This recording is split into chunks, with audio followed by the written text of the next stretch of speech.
Hello दोस्तों, नमस्कार। मैं हवा सिंह चहल, संपादक आपका संदेश।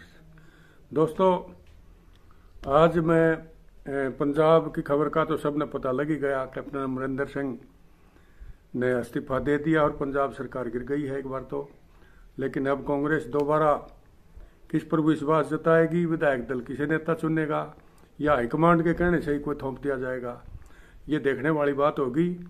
और आज की एक खास खबर है जिस पर मैं आपका ध्यान आकर्षित करना चाहूँगा, वो पत्रकारिता से जुड़े मामले की है।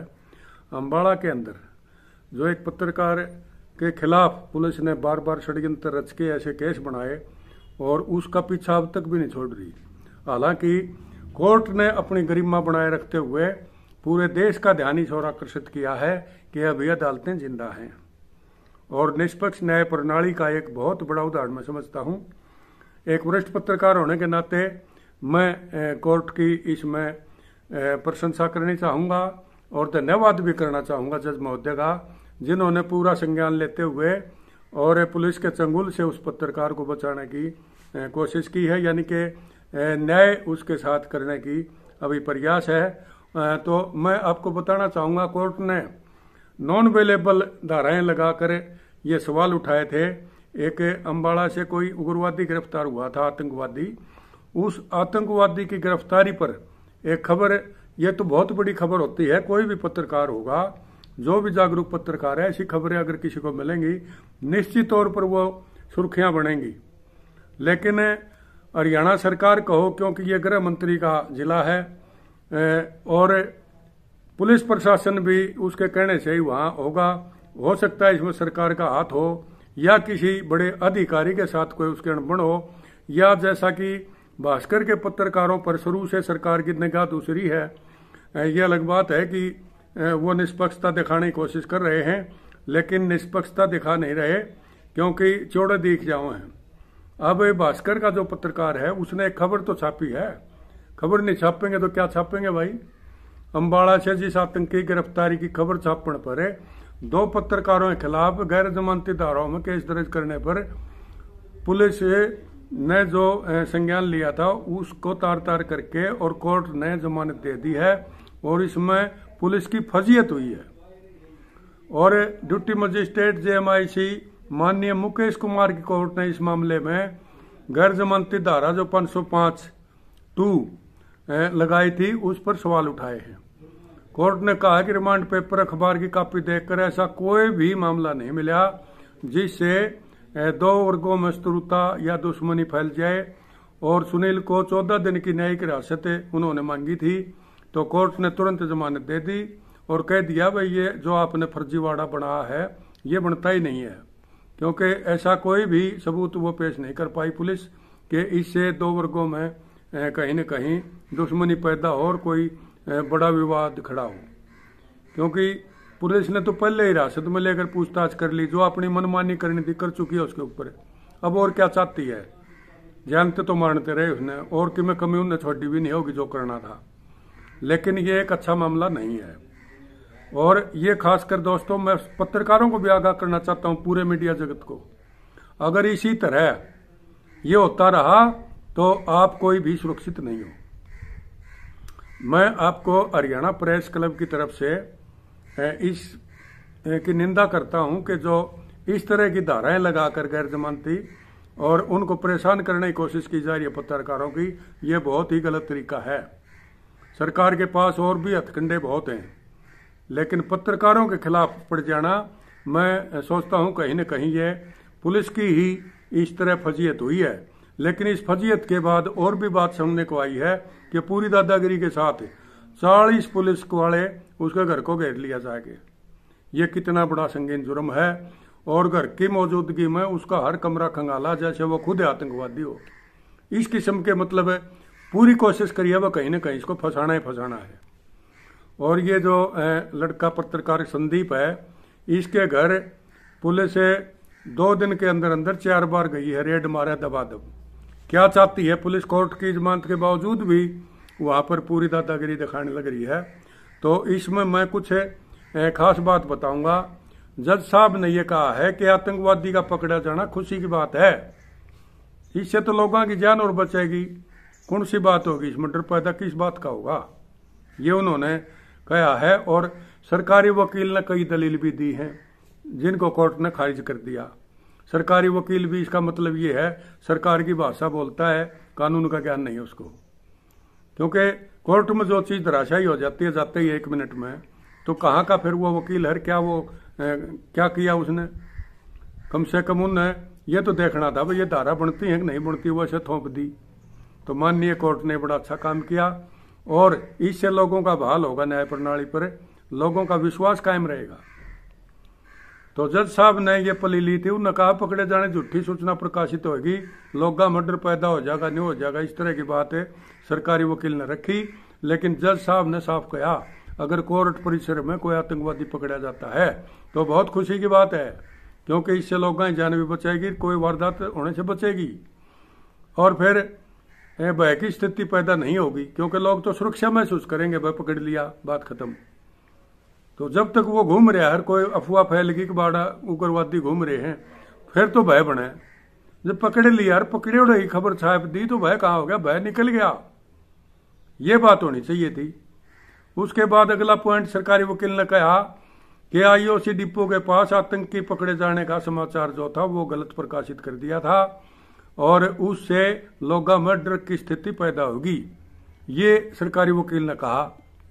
लेकिन जज साहब रोहित जैन और जो बचाव पक्ष के वकील रोहित जैन है, उनने कहा कि आतंकी अम्बाड़ा से ही गिरफ्तार होया है और इसमें भैया की बतावे कौन सी डर की बात होगी।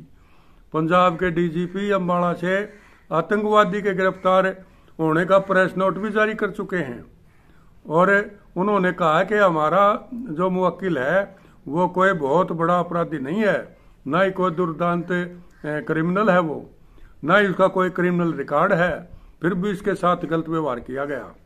पुलिस ने गिरफ्तारी से पहले नोटिस तक नहीं दिया, जबकि किसी पत्रकार को अगर गिरफ्तार करना है तो पहले उसको बताया जाता है। ऐसा तो है नहीं वो उसने कोई डकैती मार रखी है या कुछ और कर रखा है फिर उसके बाप ने उठा ले गए। सबसे बड़ा अपराध है एक बुजुर्ग आदमी को बिना बताए घर से उठा ले गए, बतावे कौन सा उसने कितने कत्ल कर रखे थे, कोई पूछने वाला हो। तो ये बहुत गलत है। खबर में गलती नहीं है, लोकेशन में गलती हो सकती है। लोकेशन तो भाई पुलिस भी पता नहीं कहा गिरफ्तार कहीं से करेगी, बताओ कहीं से की, हम रोज देखा। हाँ, पुलिस अपनी सुविधा के मुताबिक गिरफ्तारी दिखाती है, पब्लिक में गिरफ्तारी कभी नहीं दिखाती पुलिस, क्योंकि पब्लिक में गवाह चाहिए। गवाह फिर उनको ये पता है भाई गवाह तो सच्चाई बता देगा, पुलिस अपने तरीके से तोड़ मरोड़ के पेश करेगी। इसमें गवाह भी पुलिस वाले बना लिए, तो वो सारा सरकार के इशारे पर चल रहा है। और अगले दिन अखबार में स्पष्टीकरण भी आ गया था, कोई भी खबर मान लिया भाई किसी तरह गलत भी छप गई तो भी पत्रकारों को इतना अधिकार है कि उसका खंडन किया जा सकता अगले दिन, और गलती की सूचना भी दी जाती है भाई ये गलती से इस तरह सुना था और वो गलत हो गया काम, वह भी कोई बात हुई।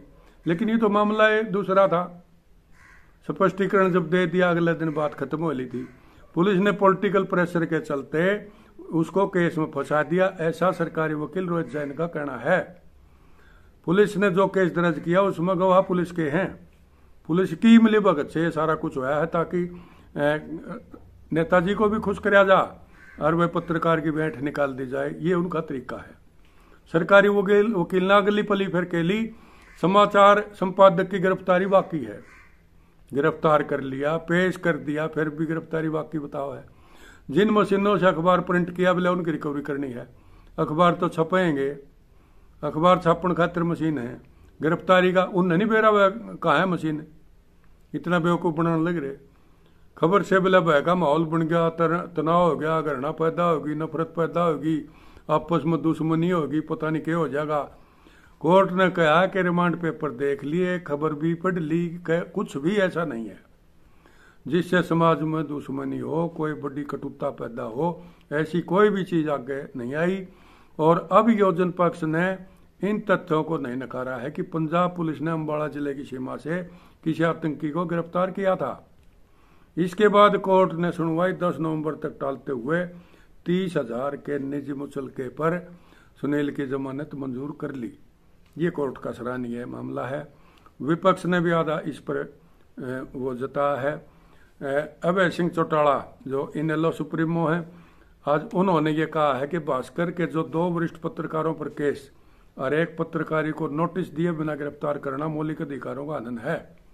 सरकार केस वापस ले और पत्रकारों को परेशान करना बंद करे। तो दोस्तों, ये बड़ा जघन्य अपराध है। और इसी संदर्भ में भूपेंद्र सिंह हुड्डा, नेता प्रतिपक्ष, पूर्व मुख्यमंत्री, उन्होंने भी साफ कहा है प्रेस की आजादी का सम्मान होना चाहिए। सरकार को पत्रकार की सीधी गिरफ्तारी करने की बजाय उसे नोटिस देना चाहिए और पहले जांच करनी चाहिए। अगर जांच में दोषी पाया जाता है तो फिर उसको नोटिस दे के बुलाना चाहिए, फिर जरूरी समझे तो गिरफ्तारी कर लेनी चाहिए। उसमें कोई भी वो स्पष्ट बात है, लेकिन उसमें किसी बदले की भावना से या दबाने की कोशिश की जा रही है या स्वतंत्रता पर सीधा सीधा अटैक है। तो दोस्तों, मैं ये कहना चाहता हूँ PCI, press council of India को भी इसमें संज्ञान लेना चाहिए, क्योंकि आज भास्कर जैसे प्रतिष्ठित पत्रकारों के साथ जब ये नौबत आ सकती है तो छोटे मोटे पत्रकारों की तो औकात ही क्या है। सरकार के इशारे पर जो कुछ चल रहा है, मैं मानता हूँ वो सही नहीं है। तो दोस्तों, इस तरह की बातों में जनता को भी, क्योंकि एक पत्रकार आईना होता है जनता सरकार के बीच, शासन प्रशासन के बीच, और वो अपनी असली खबरें आप तक पहुंचाए इसका प्रयास करता है। क्या बात है छिपाने वाली। एक कोई आतंकवादी पकड़ लिया तो उसको बताने मर्ज क्या है, बताना चाहिए भाई पकड़ लिया एक, आगे भी ताकि चौकन्ने रहें लोग, उनको आगाह करना चाहिए। ये चोरी की कौन सी बात है इसमें? या तो चोरी की यह बात हो उसका है वो उससे सेटिंग करे पुलिस, क्यों बताया भाई, हम तो इसने पता नहीं किस ढंग से डील करा रहे, क्यों कर करेंगे भाई। जब बेरा पटलिया पकड़ लिया, पंजाब पुलिस के डीजी ने स्टेटमेंट दे दी, हुआ छप लिया अखबार में, सारी चीज वाली, फिर के बाकी रह गया भाई, कोई पूछनिया हो। तो प्रेस काउंसिल ऑफ इंडिया को भी संज्ञान लेना चाहिए। जितने पत्रकारों के संगठन हैं उनको इस बात में सरकार को चेताना चाहिए और उनसे अपील करो या चेतावनी दो, दोनों आपके पास विकल्प खुले हैं। अगर सरकार बाज नहीं आती है तो वही आजादी को सीधा सीधा खतरा है। इससे निपटने के लिए पत्रकार संगठन फिर तैयार रहें। आज भास्कर के संदीप और के साथ बना है, कल किसी और के साथ बनेगा।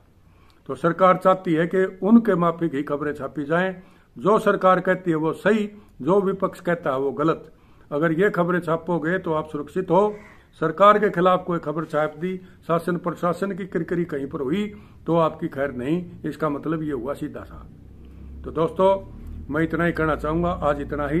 अगर आपका संदेश चैनल आपने सब्सक्राइब नहीं किया है तो इसे सब्सक्राइब कर लें, और दोस्तों अच्छा लगता है तो इसे लाइक कर लें, और वही हमें कोई न कोई सुझाव दिया करो, कमेंट जरूर डाल दिया करो, और इसको शेयर जरूर करो दोस्तों, ज़्यादा से ज़्यादा लोगों तक आपका चैनल पहुँचे। और जो ही कोई खास नई खबर मिलेगी हम आप तक पहुँचने का प्रयास करते हैं। तो आज इतना ही, अगले एपिसोड का इंतजार कीजिए। तब तक के लिए नमस्कार, जय हिंद दोस्तों।